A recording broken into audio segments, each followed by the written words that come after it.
Anda kembali di Indonesia Update bersama saya, Jihan Novita. Saudara, sapi kurban milik Presiden Joko Widodo yang diserahkan ke Masjid Raudatul Jannah, Desa Sidomulyo, Kecamatan Blora, Jawa Tengah, ngamuk saat akan disembelih.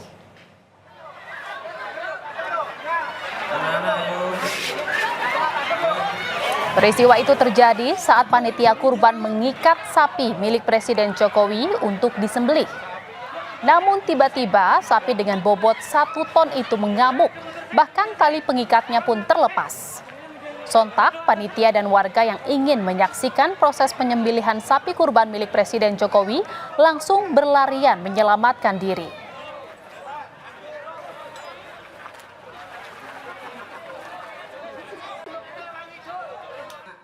Menyampaikan terima kasih yang utama kepada Bapak Presiden atas sapi korbannya ini yang mantap, dan juga kepada Bapak Gubernur, Pak Sekda, jajaran atas bantuannya senilai 120 juta ya tadi ya, berupa rumah kita layani 60 juta dan Basnas untuk sembako senilai 60 juta. Semoga bermanfaat untuk masyarakat Sidomulyo, Banjarnegara.